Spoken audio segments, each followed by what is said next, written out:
Hello guys, my name is Shahid Ansari और आज हम लोग डिस्कस करेंगे कि एक स्किल डेवलपमेंट सेंटर कैसे चालू किया जाता है, क्या क्या उसके नॉर्म्स होते हैं, क्या क्या उसकी एलिजिबिलिटी क्राइटेरिया होती है और हमें किन बातों का उसमें ध्यान रखना होता है।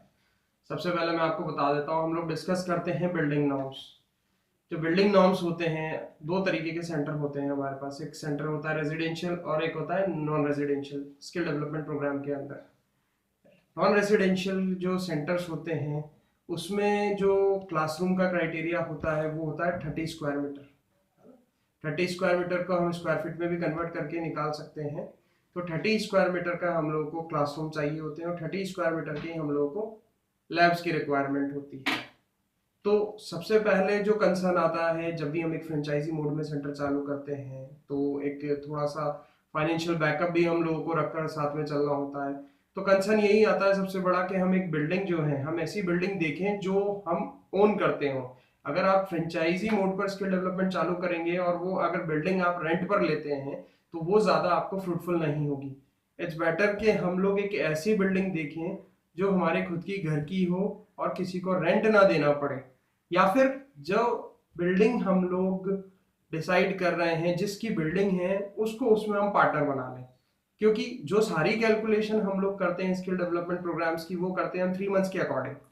लेकिन जब 3 मंथ्स के अकॉर्डिंग हम कैलकुलेशन करते हैं, सपोज हम कोई सा भी एक बैच लेते हैं, उसके फाइनेंशियल देखते हैं और सारी फाइनेंशियल और एक्सपेंसेस जो हम निकालते हैं वो सिर्फ 3 महीने के अंदर निकालते हैं। जबकि जो राजस्थान में स्किल डेवलपमेंट प्रोग्राम्स चलते हैं अगर उनको हम प्रैक्टिकली देखें तो वो 3 महीने में एग्जीक्यूट नहीं हो पाते, वो 3 महीने की जगह 6 महीने में एग्जीक्यूट होते हैं। तो इस तरीके से क्या होता है कि जो एक्सपेंसेस होते हैं फ्रेंचाइजी के वो बहुत ज़्यादा बढ़ते जाते हैं और एट द लास्ट उसको प्रॉफिट नहीं होता है, वो लॉस में ही जाता है या फिर नो प्रॉफिट नो लॉस में जाता है। वो इसी वजह से जाता है क्योंकि बिल्डिंग का रेंट बहुत ज़्यादा होता है और अदर एक्सपेंसेस भी बहुत ज़्यादा होते हैं। तो मेरा कंसर्न यही रहता है हमेशा कि हम लोग अगर फ्रेंचाइजी मोड पर काम कर रहे हैं तो हमेशा एक ऐसे बिल्डिंग लें, या तो हम खुद की ही बिल्डिंग लें, ओन बिल्डिंग हम लोग लें, या फिर जिसकी भी बिल्डिंग है उसको हम 10 या 20 का पार्टनर बना लें। तो ये सबसे बड़ा कंसर्न आता है। दूसरी चीज़ों पर हम लोग चलते हैं, अगर हम सेंटर को रेजिडेंशियल चलाते हैं तो रेजिडेंशियल का जो क्राइटेरिया होता है वो होता है 2.5 स्क्वायर मीटर। 2.5 स्क्वायर मीटर का स्पेस आपके पास रेजिडेंशियल के लिए होना चाहिए, तो आप उसको हॉस्टल के लिए ले सकते हैं। ठीक है, अब बात करते हैं हम लोग कि सेंटर तो हम लोगों ने डिसाइड कर लिया, बिल्डिंग हम लोगों ने आइडेंटिफाई कर ली। बिल्डिंग या तो ओन है या फिर हमने जिससे बिल्डिंग ली है उसको हमने 10 to 20% का इसमें पार्टनर बना लिया। ठीक है, अब हम बात करते हैं कि कोर्स कौन सा सिलेक्ट करें। तो सबसे पहली बात ये रहती है कि हमें कोर्स वो सिलेक्ट करना चाहिए जिसमें सबसे कम हमारे एक्सपेंसेस आ रहे हों। कम एक्सपेंसेस से मतलब जिसकी जो आपने कोर्स सेलेक्ट किया है, सपोज करें हम रिटेल का कोर्स लेते हैं, रिटेल के कोर्स की हमें लैब देखनी होती है, लैब में क्या क्या टूल्स की जरूरत है। अब ऐसा कोर्स सेलेक्ट करें जिसमें सबसे ज्यादा लैब के एक्सपेंसेस कम लग रहे हैं। तो लैब एक्सपेंसेस जिसमें कम होंगे तो इनिशियल लेवल पर हम लोगों को फ्रेंचाइजी स्टार्ट करने में प्रॉब्लम नहीं आती, क्योंकि सब इनिशियल लेवल पर स्टार्ट कर रहे होते हैं और जनरली क्या होता है कि ट्रेनिंग प्रोवाइडर कोई सा भी कोर्स चालू करवा देते हैं। तो फ्रेंचाइजी को ये समझना चाहिए कि हमें ऐसा कोर्स चालू करें जिसमें सबसे कम इन्वेस्टमेंट हो। जैसे मैं आपको एक कोर्स बताता हूँ, रिटेल का सेल्स एसोसिएट जो कोर्स होता है उसमें मिनिमम एक्सपेंसेस से वो सारी चीज चालू हो जाती है। दूसरा कंसर्न इसमें मोबिलाइजेशन का आता है कि जो कोर्स आप लोग सेलेक्ट कर रहे हैं उस कोर्स में आपको मोबिलाइजेशन भी करना होता है, बच्चों के एडमिशन भी होने चाहिए। तो आपको ऐसा कोर्स डिसाइड करना चाहिए जो आप जिस लोकेलिटी पर रहते हैं, जिस जगह पर रहते हैं उसमें उसके डिमांड हो, यानी बच्चे उसको करने के लिए आपके पास आगे से होकर आए, आपको इतना ज्यादा मोबिलाइजेशन के लिए वर्क नहीं करना पड़े। तो इस तरीके का आप लोगों को कोर्स डिसाइड करना चाहिए ताकि आपको मोबिलाइजेशन में ज्यादा वर्क नहीं करना पड़े। तो इसके लिए हमें एक रिसर्च करना चाहिए या कोई सर्वे हम लोग करवा सकते हैं हमारे एरिया में कि किस तरीके से बच्चों की कोर्स की रिक्वायरमेंट है, कौन सा कोर्स बच्चे करना चाह रहे हैं।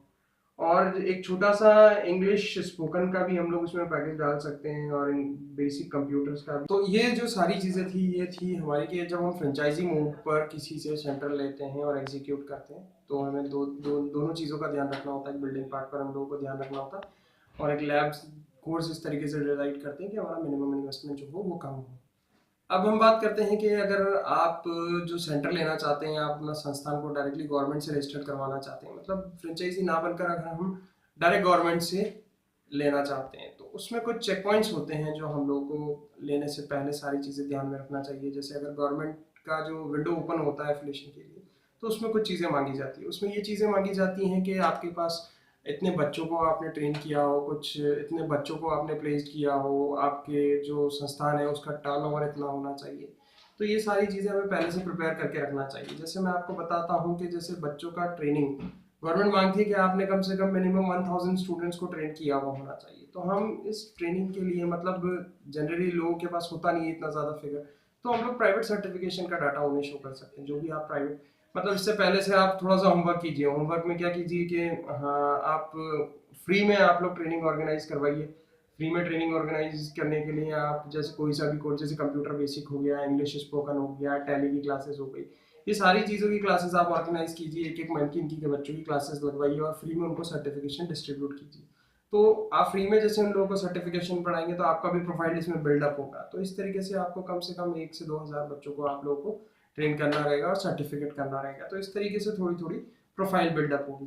अब जिन बच्चों को आप लोग ट्रेनिंग दे रहे हैं तो उन बच्चों को हमें प्लेस्ड भी करवाना होता है, क्योंकि गवर्नमेंट जो होती है, गवर्नमेंट मांगती है कि भाई आपने इतने बच्चों को ट्रेनिंग किया है, तो उनको प्लेसमेंट का भी डाटा चाहिए होता है, क्योंकि वो प्रोग्राम ही प्लेसमेंट लिंक्ड है। जितने भी स्किल डेवलपमेंट के जो प्रोग्राम्स चल रहे हैं वो सारे के सारे स्किल डेवलपमेंट प्लेसमेंट लिंक्ड होते हैं। तो प्लेसमेंट का बहुत ज़्यादा कंसर्न होता है गवर्नमेंट का या जो भी गवर्नमेंट की एजेंसी है।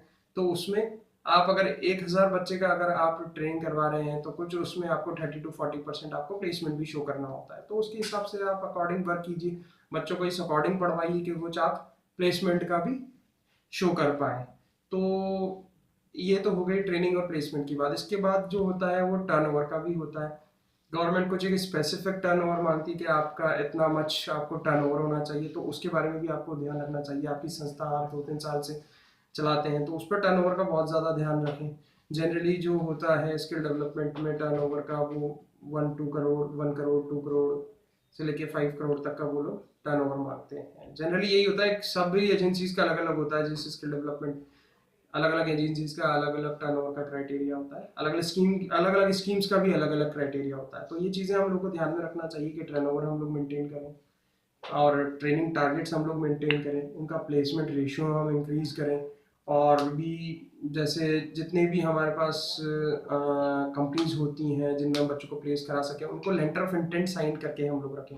जैसे कभी भी बच्चा क्या होता है कि बच्चा आपने कहीं प्लेस किया तो उस कंपनी से अपना टाइप जरूर कर लें कि यस, हम आप लोगों को बच्चे प्रोवाइड कराएंगे और आप लोगों को इतने बच्चे हम लोग प्रोवाइड कराएंगे, आप इसके बदले में हम लोगों को LOI दे दें, लेटर ऑफ इंटेंट दे दें कि यस, हमारी संस्था जो है आपकी कंपनी से कोलैबोरेटेड है और हम आपकी कंपनी में प्लेसमेंट करवाते हैं। तो इस तरीके से हम लोग जो सर्टिफिकेट्स होते हैं कंपनी से कोलैबोरेशन की, वो भी हम लोग इकट्ठे करके रख सकते हैं। वो भी आपकी प्रोफाइल बिल्डअप करने में मदद करता है। साथ साथ हम कुछ भी इवेंट करवाएं, जैसे मोबिलाइजेशन, बच्चों के एडमिशन के लिए इवेंट करवाएं, इनके फोटोग्राफ्स भी हम लोग को रखना चाहिए। या फिर न्यूज़पेपर कटिंग्स भी, अगर हम कोई भी इवेंट करवा रहे हैं और न्यूज़पेपर में जा रहा है तो उसकी न्यूज़पेपर की कटिंग्स भी हम लोगों को संभाल में रखनी चाहिए। जब भी हम इस गवर्नमेंट में फाइल लगाते हैं इस तरीके की, तो ये सारी चीज़ें हम उसमें अटैच करके उनको भेजते हैं। तो इस तरीके से हम लोग प्रोफाइल बिल्डअप कर सकते हैं और गवर्नमेंट में प्रोजेक्ट लगा सकते हैं। किस तरीके से लगाना है गवर्नमेंट प्रोजेक्ट्स में फाइल लगाने के लिए मेरे आप और भी वीडियोस देख सकते हैं। अलग अलग स्कीम्स के अलग अलग डॉक्यूमेंट्स रिक्वायर्ड होते हैं और अलग अलग डिपार्टमेंट में वो लगते हैं। डिफरेंट डिफरेंट स्कीम्स के मैं अलग अलग वीडियोस अपलोड करता रहता हूँ। और अगर किसी को चाहिए कि वो स्पेसिफिक स्कीम के बारे में मुझसे पूछना चाहता है तो वो कमेंट बॉक्स में लिखकर मुझे बता सकता है। मैं उस स्कीम के बारे में क्या क्या डॉक्यूमेंट्स उसमें लगाने हैं, कौन से डिपार्टमेंट में बात करना है, कैसे लाइजनिंग करता है, उन सभी चीज़ों के बारे में मैं आप लोगों को बता सकता हूँ। Thank you for watching. Thank you.